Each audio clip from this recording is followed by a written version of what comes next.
My next stop took me to an old mining town turned ghost town, overran by wild burros, then revamped and turned a little touristy. So by technical standards, it's not really a ghost town because people do actually live here. And the wild burros that roam the streets, well, they're here to stay too. Oatman, Arizona is a small town along historic Route 66 and is recognized by the National Register of Historic Places. The town of Oatman was a gold boom town at one point, and back in the gold mining days, miners used burros to haul things back and forth like water and ore. Yes, you're very curious, aren't you? So, whenever the miners left town, they actually left the donkeys behind. So the donkeys settled in and made it their home. Here, let me here you go, buddy, yeah. So now they still roam the streets, as you can see, looking for the occasional handout. As you walk around, you'll notice the locals have taken full advantage of the town's eccentricities, because you'll see ass-themed places and apparel all over town, with clever puns on a variety of merchandise. So how did donkeys get the name ass? Well, believe it or not, it has nothing to do with their personality. Their actual scientific name is Equus assnus in Latin, but that doesn't stop the jokes and puns from flying at every possible corner. I particularly like this one.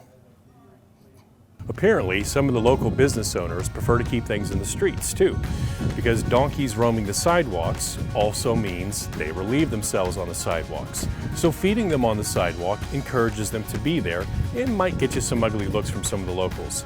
This is one town where it's definitely good to play in the streets. The town of Oatman also has a little bit of history that precedes its mining days. It was named after Olive Oatman and the Oatman Massacre that took place here in 1851. You see, the Oatman family was traveling through here when they were attacked by a group of Indians, and the entire family was killed, all except for one boy who was beaten and left for dead, and two sisters who were both sold into slavery. Now, one of those sisters died shortly thereafter, but the other sister, Olive Oatman, survived. She spent 1 year as a slave before eventually being sold to a different tribe of Mojaves, where she then lived for the next 4 years before being rescued, but not before they left her with some pretty noticeable face tattoos. Her real-life story actually inspired a character on AMC's popular show, Hell on Wheels.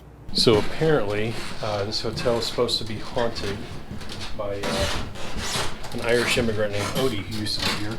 This is pretty interesting. This is the actual honeymoon suite of Clark Gable and Carole Lombard. So after they got married, this is where they came, right here.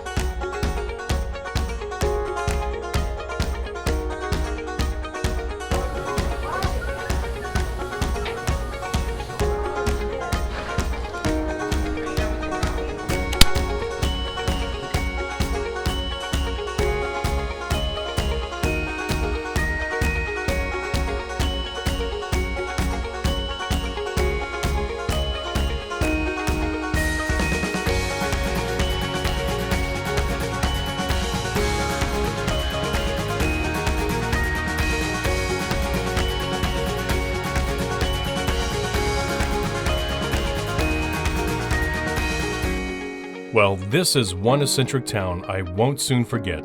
There's something about having wild burros wandering around town that just seems charming.